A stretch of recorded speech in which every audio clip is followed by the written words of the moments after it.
Tonight, one city in southern Spain is being shaken by its 621st earthquake in 6 days. 621. That is not a typo, and it is not the only thing happening to this planet right now.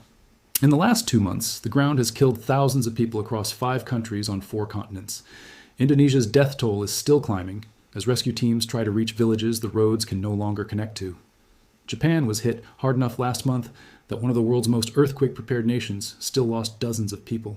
Colombia is still counting its dead. Peru got hit again yesterday.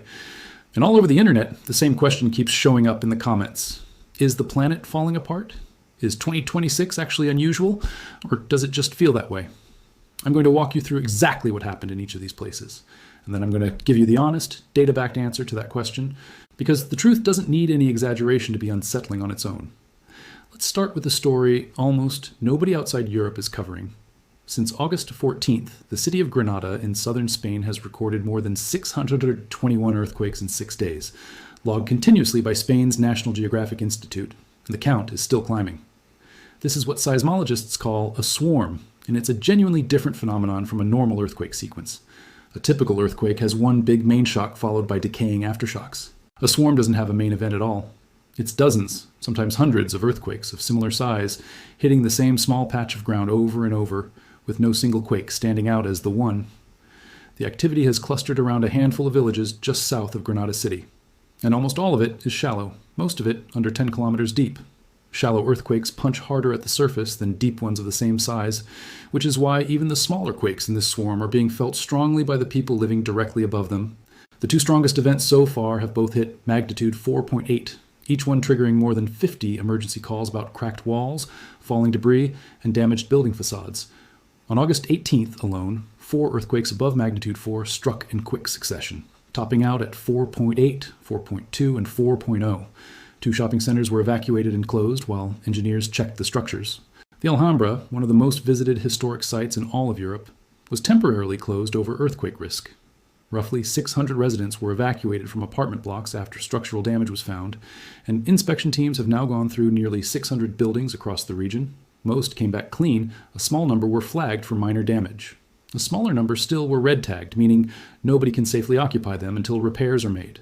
Why Granada and why now?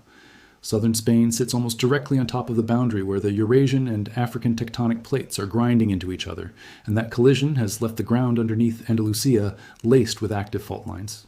This also isn't the region's first swarm. Between 2020 and 2021, the province logged around 3,000 smaller earthquakes, and the area's seismic history goes back further and darker than that.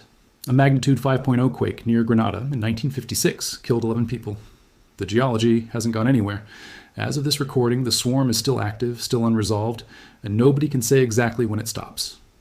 Now to Indonesia, where what happened wasn't a swarm, it was one massive, sudden event. On the morning of August 15th, a magnitude 7.7 earthquake struck off the coast of Flores Island in eastern Indonesia at a depth of roughly 10 kilometers. That combination, a 7.7, that shallow, is about as violent as solid ground gets. The USGS estimated that more than 500,000 people on Flores likely felt very strong shaking, with several million more across the wider region feeling moderate to strong shaking. At that depth and magnitude, buildings don't just crack, they come down, and roads vanish under landslides before rescue teams can even get close. The death toll climbs steadily in the days after, moving from single digits up past 60 confirmed dead, with well over 200 injured, and rescue crews still hadn't been able to reach the regency closest to the epicenter, because landslides had cut off every road and knocked out communications. Teams were trying to get in by ferry instead. Thousands of people were evacuated, and well over 100 homes were destroyed outright, with more damage to varying degrees. Indonesia's meteorological agency issued a tsunami warning immediately, and even after it was lifted, monitoring stations confirmed real tsunami waves at more than a dozen coastal points across 4 provinces, the largest just under a meter high. Small, but not nothing. In the aftermath, hundreds of aftershocks followed, including 2 separate quakes above magnitude 6, one of them striking a completely different part of Indonesia thousands of kilometers away on the same day. This exact stretch of Flores coastline was hit by a comparably powerful earthquake back in 1992, when the quake and its tsunami together killed more than 2,500 people. The ground remembers where it's broken before. Then there's Japan, a country that arguably understands earthquakes better than anywhere else on the planet.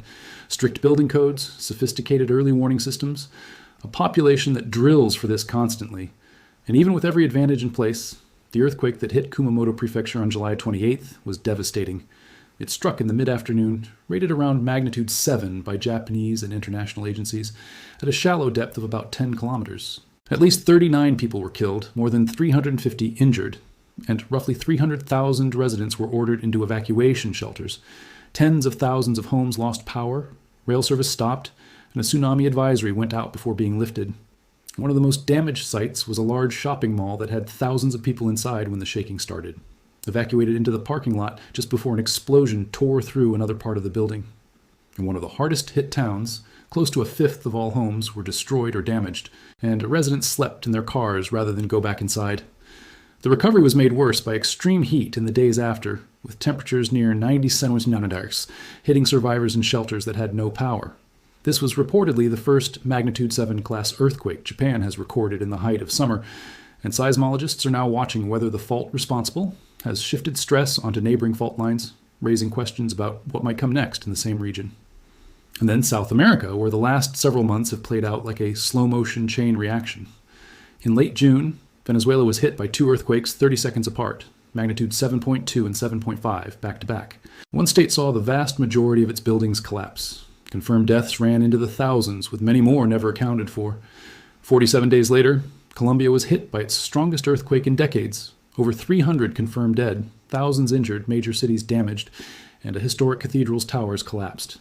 Then, just yesterday, Peru was hit by a magnitude of 7.2, deep enough underground that it was felt across the entire country, including the capital, but with casualties apparently limited because of that depth. It also came less than a week after Peru ran its largest ever national earthquake drill, simulating a much larger event. So here's the actual question. Is any of this unusual? Is 2026 statistically abnormal? This is where I want to be as careful and honest as possible because the answer isn't a simple yes or no. According to USGS long-term data, the planet averages roughly 15 magnitude 7 or larger earthquakes every single year, not every decade, every year. That works out to a little more than one major earthquake somewhere on Earth every month. And that average has held for decades. By mid-August of this year, the world had recorded 11 earthquakes of magnitude 7 or greater, including the events in the Philippines, Venezuela's back-to-back pair, Colombia, Indonesia, Japan, Peru, and a few others earlier in the year. 11 against a full year average of around 12. From a pure frequency standpoint, 2026 is not running significantly ahead of normal. What's different isn't how many earthquakes have happened. It's where they've hit and how severe the human cost has been. A double 7+ striking a country with older infrastructure and limited emergency response produced a mass casualty event. A major quake hitting a densely populated part of Colombia killed hundreds.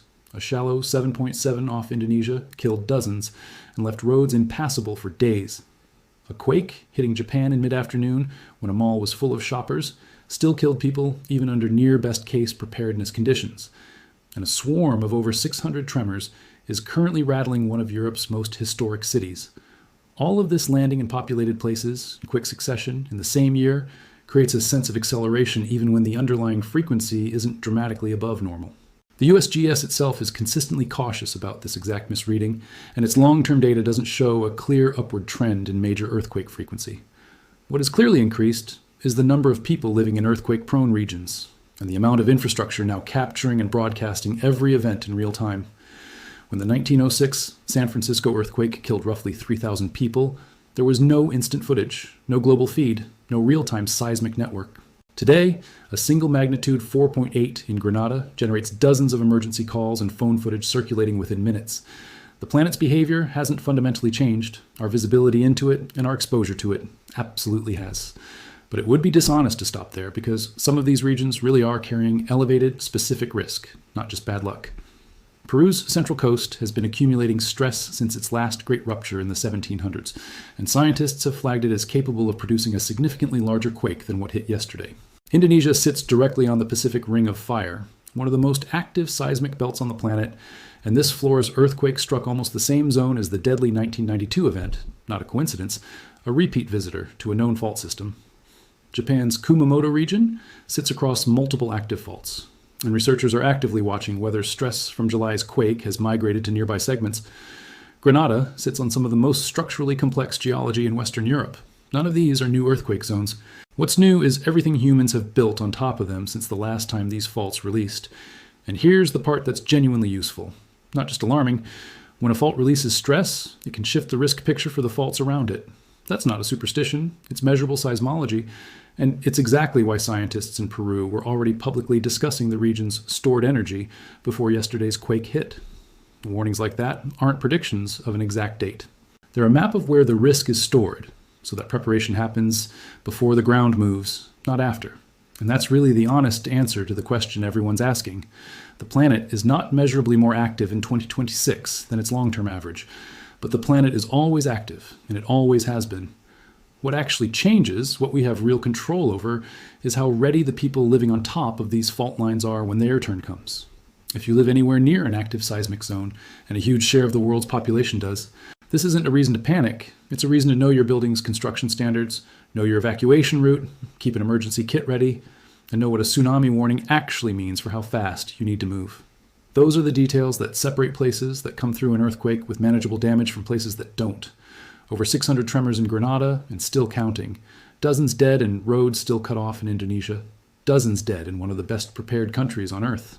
Thousands lost in Venezuela. Hundreds in Colombia. Peru shaking again as recently as yesterday. The planet isn't ending. It's just doing what it has always done, on a much more crowded, much more watched surface than it used to have.